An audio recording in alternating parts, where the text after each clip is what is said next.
Inabutan pa nga ng ulan.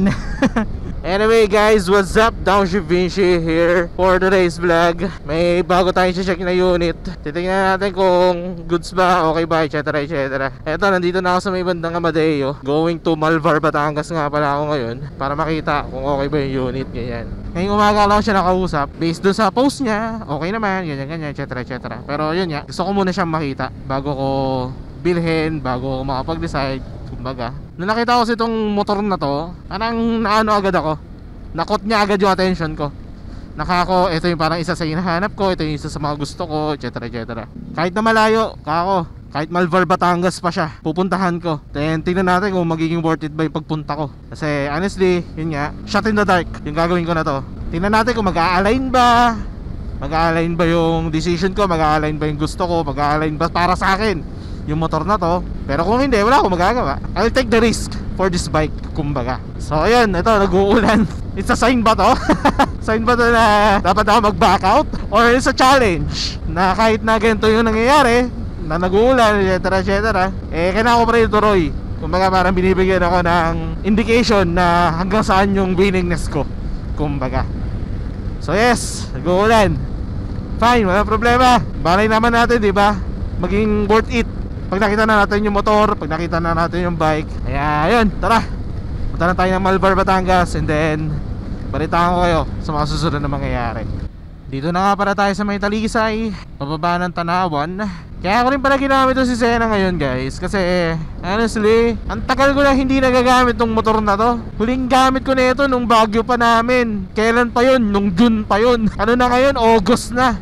Sa September na nga, kumbaga ilang buwan ko nang hindi nagagamit. Wala eh, nangyayari kasi talaga sa motor na to guys, ano lang, nakatenga lang. Tapos since ang purpose na lang ng bike na to is for long ride, kumbaga, at the same time, ginagamit ko rin to papunta ka na bebe minsan. Yun na lang naging purpose niya. Tsaka weekend, yan, weekend bike. Pero nitong mga nakaraang linggo rin kasi, mas prefer kong gamitin si Reyna when it comes to weekend rides. Tsaka hindi na rin kami ganun kadalas mag-ride din talaga tuwing weekends. Kasi yun yan, mga busy yung mga tropa. Ako, nagtatrabaho.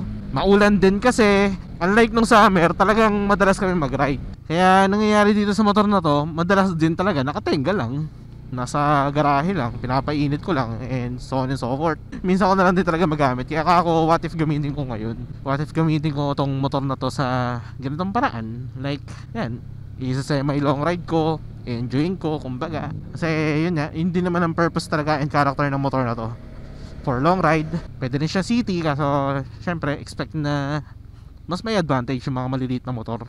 Kung ano, may kalakihan din kasi itong motor na to, mas mabigat pa, kumbaga. Yun lang naman yung gusto kong sabihin with this bike. Pero mamaya may i-reveal ako sa inyo. But for now, yan, pupuntahan ko lang yung unit, check ko para ka-idea tayo kung goods ba yung unit na yun.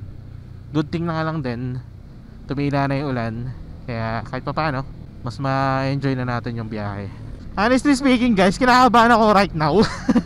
Ewan, siguro nasanay ako sa ADV na may traction control tsaka ABS. In my opinion, eto lang yung lacking dito sa CB150X. Halos wala siyang electronical aids, wala siyang ABS, wala siyang traction control, wala siyang anything like sleeper clutch or what.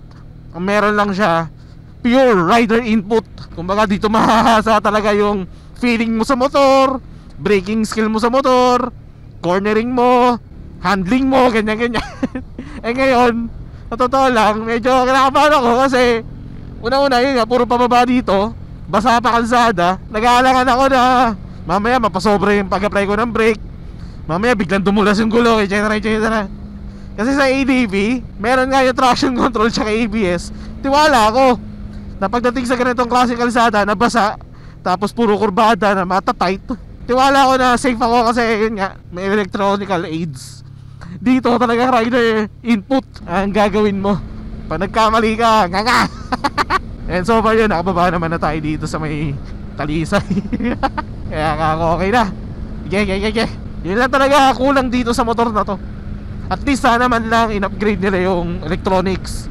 Like yun nga, merong traction control, merong ABS, kahit wala na yung sleeper clutch, at least yun, yung safety features na yun, malaking bagay yun, malaking tulong yun. Yung CBR, di ba, na version 4, alam ko meron eh. Kompleto na yun eh. May slipper clutch, may ABS, tapos may traction control pa. Etong CBX talaga wala kahit ano. Purely rider input ang gagawin mo dito sa motor na to. Kaya sana no, in-upgrade man lang nila. Pero opinion ko lang naman yan. Yan lang naman yung take ko with this motorcycle. Anyway, malapit naman na tayo dun sa may Malvar, Batangas. Tingnan natin kung... Ayun na nga. Takot ako. Napaka-tight. Ramdam ko kasi na madulas yung gulong. Yan, bari-barita na lang guys kapag nandun ako sa may Malvar, Batangas. Okay? Yo, nandito na nga pala ako sa may Tanawan, going to Malvar. Wala kasi tayo ano eh, cellphone holder, kaya tinatansya ko lang kung saan ako liliko. Though na-review ko naman na yung mapa ng location nung i-check natin na unit.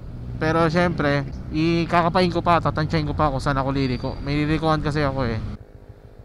Hindi, ito pa lang, malapit na. Malapit-lapit na pala tayo guys, kakacheck ko lang sa mapa. Though, honestly parang 50-50 na feel ko. 50% na okay yung bike. 50% na parang di ko magugustuhan. Ewan ko.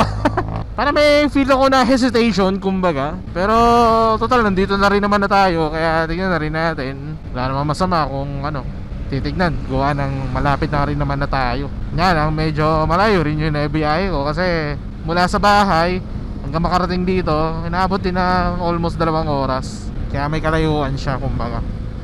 Pero tingnan natin kung worth it naman, di ba? Worth it naman ba yung pagbiyahe ko? Worth it naman ba yung pagpunta ko? Kaya yun, tara, taan lang natin itong motor ni Sir. Malapit na ako. Tingnan na lang natin kung kumusta yung unit, kumbaga, kung magugustuhan ba natin or what. Kayo po yan? Wait lang madumi nga lang Sir.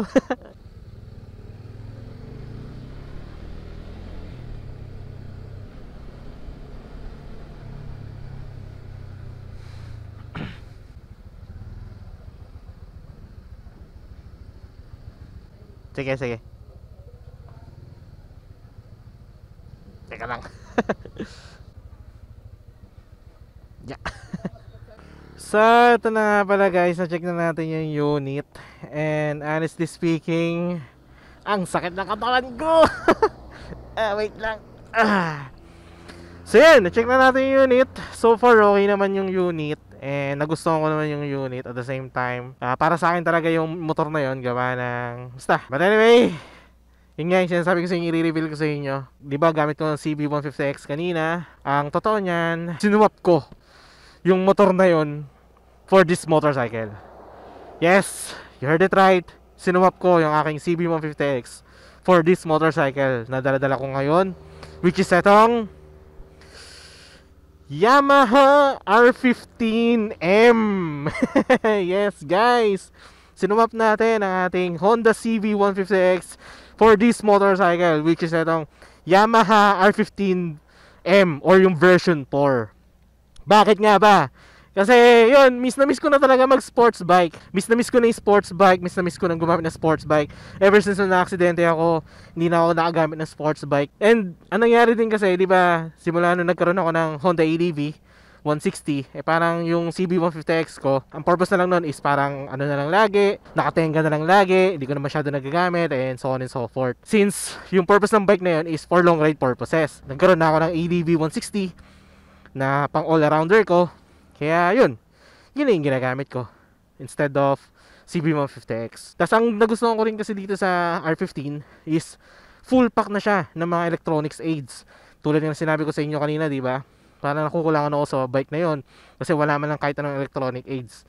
Whereas dito, meron siyang dual channel ABS, meron siyang traction control, meron din siyang quick shifter and slipper clutch. So talagang ano na, full pack itong motor na to. Tapos yun nga, sports bike. Kaso, grabe, di pa ako lumalayo pero sakit na agad ng katawan ko, sakit na agad ng likod ko. Kailangan ko sanayin yung sarili ko with this motorcycle. So yun, ito nga pala yung specs niya. Like, ano na siya, Angel City Pirelli na tires. Tapos may slider na rin, naka Indo style na visor, naka RCB na grips, naka RCB na lever.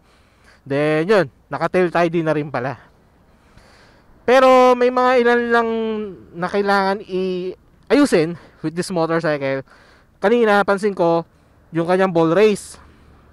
Ramdam ko na parang umaano, nagkikewang-kewang, lumalaban-laban yung ball race. Kaya yan, palitin yung ball race niya. Tapos so far yun lang naman na napansin ko. Yung mga scratches, okay lang yan, normal naman yun sa second hand na bike. Ito, nirepaint nga pala tong ano, fairings, repainted yung ibang fairings kanya kasi gusto ng owner is black. And which is, ako naman na-inlove na rin sa color black, kaya yun.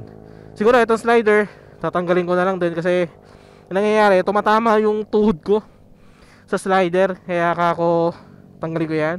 Naka lowering kit din pala siya, kaya tatanggalin ko rin yun. Dadalhin ko na lang sa tropa kong si Ian. Then yun lang naman yung mga need na i-upgrade